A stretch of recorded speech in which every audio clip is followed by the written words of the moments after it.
You see the team, you see the drip, you see the ensemble. You already know the Namekian category is reborn, renewed, reinvigorated thanks to this new Chad superhero Piccolo.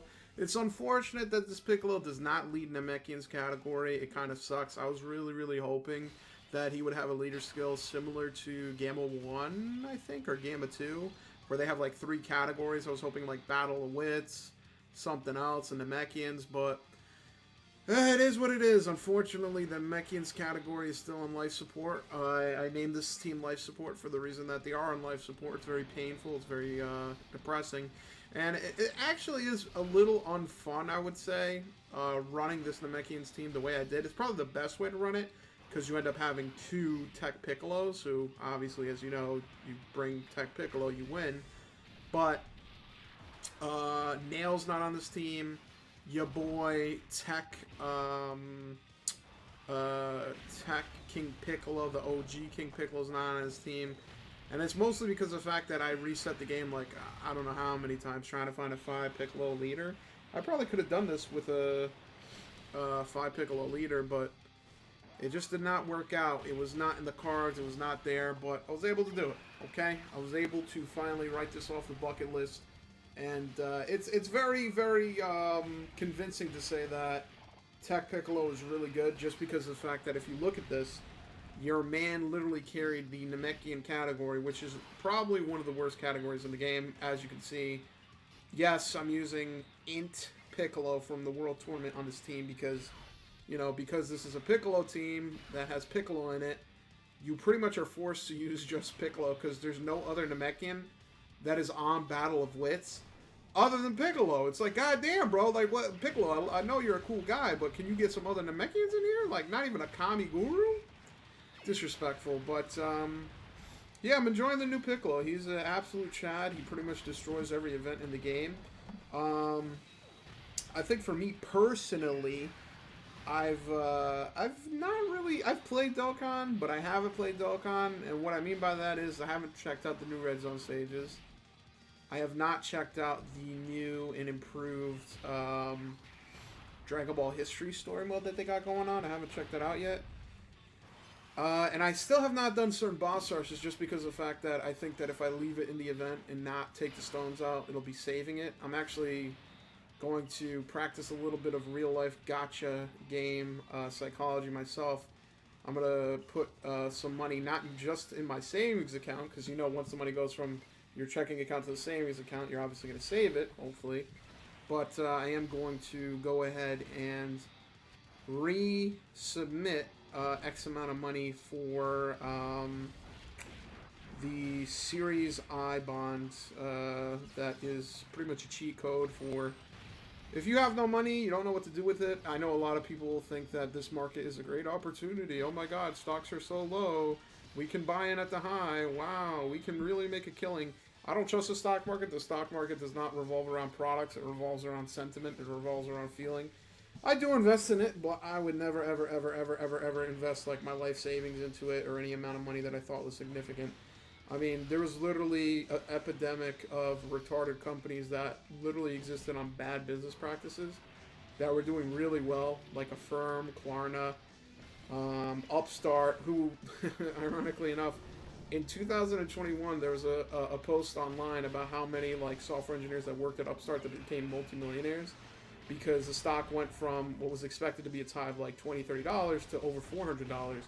And now it's, you know, below $10 because the ride's over, the fun is gone, the market gave up on it. But hey, listen, for those people who were able to capitalize on that and, you know, buy calls, shares, or whatever stocks they were invested from that company, big ups to you. I mean, that's like I remember Nikola, which was a car company that literally existed because the Tesla was so hot at the time. Like literally any car company that came out and said that we're like either an EV or some alternative car company, like, wow, we're really good.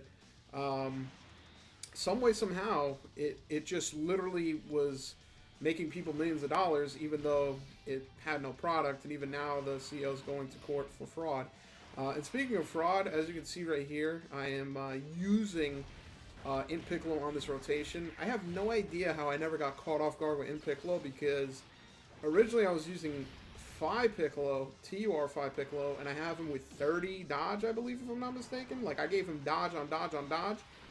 That man is a fraud. This Int Piccolo is kind of also a fraud, but he's Int, so once you get to the final stages of TEQ Frieza, you at least don't have to deal with color issues. So, you know, as fraudulent as he is, Frieza did not super there. We did not die. Unfortunately, that's not the true truth for this case right here. And I'm not going to transform with this Piccolo in the middle because I actually want to do some supers and boost some defense. But yeah, like I was saying, if you have like a couple $1,000s and you're trying to fight inflation, or you know you want to have it in a savings account, I've put 10,000 last year in a series I bond. I bond is basically something that exists to offset inflation, and it's a series. It's a treasury bond that basically exists to give you a little bit of return back, as well as literally just go along with inflation. So, for example, last June, I think, the I bond was returning a 9% return, and the reason why I was doing 9% annually is because inflation was so high. I think now it's doing 6%. It's probably going to go down as inflation goes down, but I think I'm going to take another, I don't know, 5 to 10 maybe. I don't know. And put it into an I bond. I don't know if I'm going to do 5, because what I did last year is that over the summer I put 5, and then I think in October I put another 5, and that was mostly because of the fact I was trying to see if inflation went up, I would get a higher percentage I bond. That really didn't end up happening, so I just ended up investing again, because every 6 months the I bond will be adjusted. By the way, speaking of frauds, I don't know why, but I believe this STR Piccolo could have tanked easily. Stupid on my part, considering he doesn't have any damage mitigation or blocking. I could have literally just put Piccolo there or something, but you live and learn. But what's funny is that because I did this, and because so many turns went by, if I'm not mistaken, next turn we get a full heal, because TEQ Piccolo has a condition where if you're below 30% HP and if you were taking 7 hits in battle, you do actually come back with full HP. As you can see, if I didn't dodge, I'd probably be cooked. Yeah, that is definitely that ability. So the good thing about that is not only do you heal, but now that Piccolo, my Piccolo, has 50% damage mitigation as opposed to the original 20. Because when that happens, you get an additional, I think either 20 or 30% damage mitigation, or damage reduction. So that's really good. It's hard to do, as you saw there. I actually did it by accident. That was not a big brain move. That was an accidental move. But I did it nonetheless.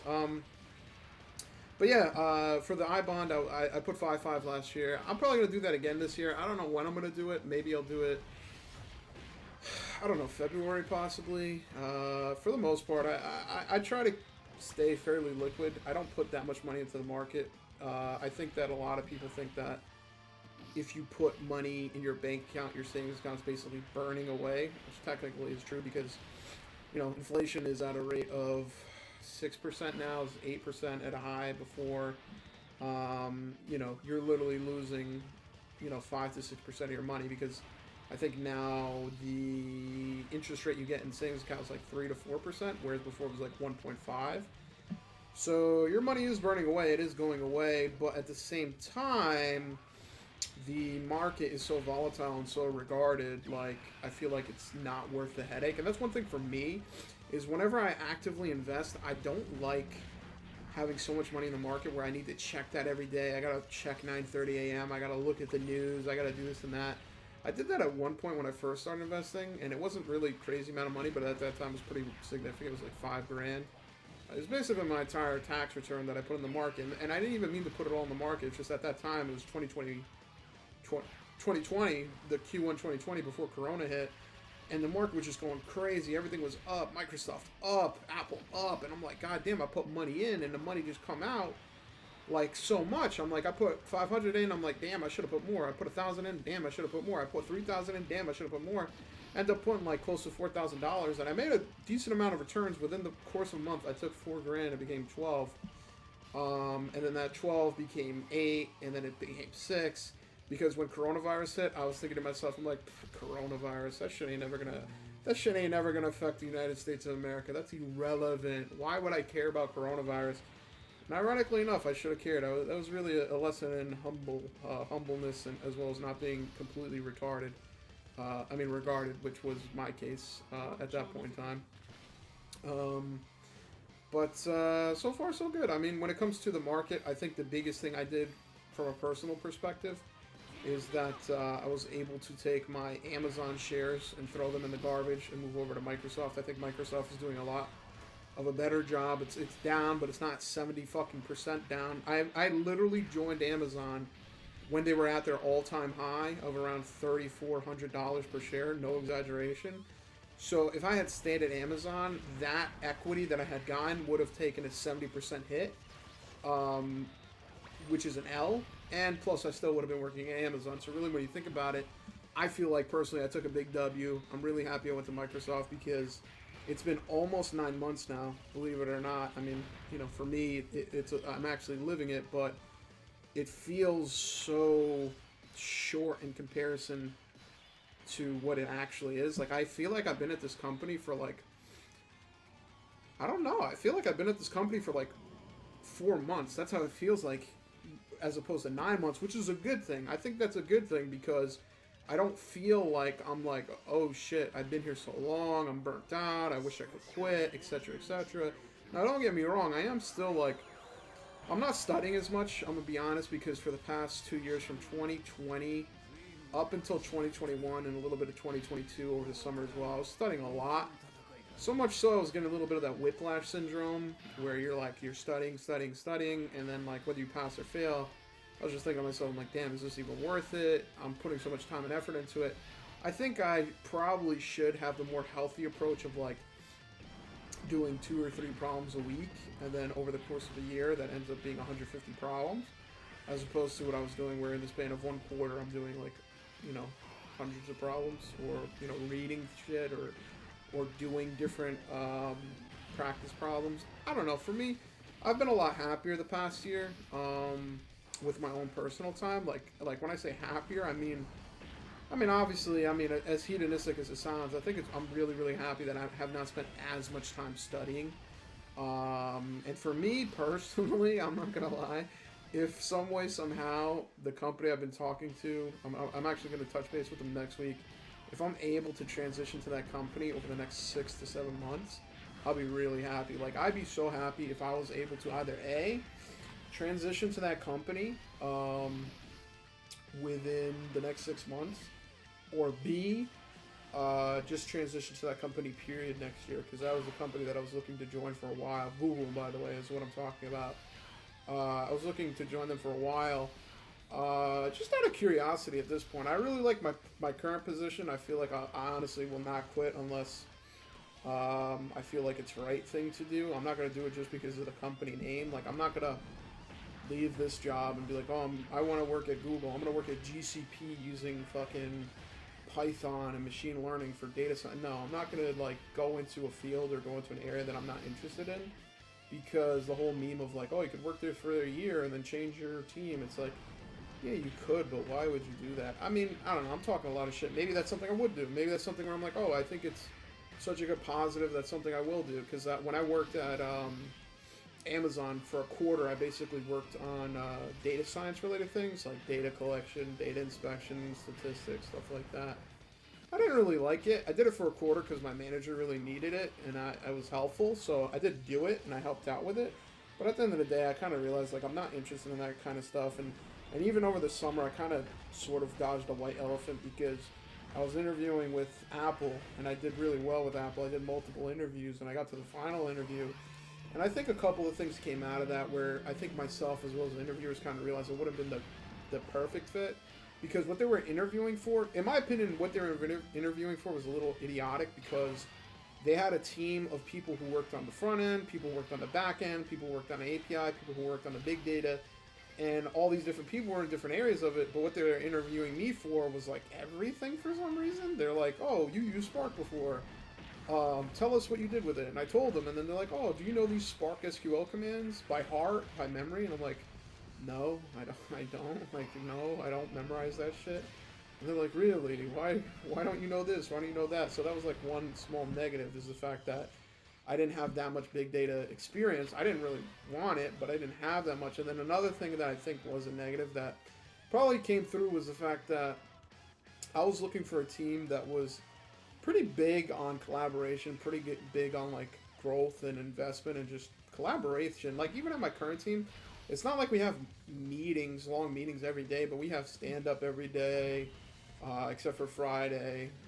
We have, you know, sprint reviews, you know, different things, different agile things. And I asked them, I'm like, I remember during that interview, I'm like, do you guys meet daily? Like, do you guys basically come together and meet? And they're like, yeah, we usually meet, like, maybe once a week, maybe once every other week. And I was like, oh, but then how do you, like, report status? What if you're stuck? What if you need help? And I kind of got the vibes like everyone on the team was senior, and it wasn't really a growth position. It was more like, okay, you know this, you do this, and everyone's like an individual contractor, which is already pretty much like the MO for remote work. Like, when you work remote, it's very, very, very, very rare where it's going to feel the same as if you're in the office. In some ways good, in some ways bad.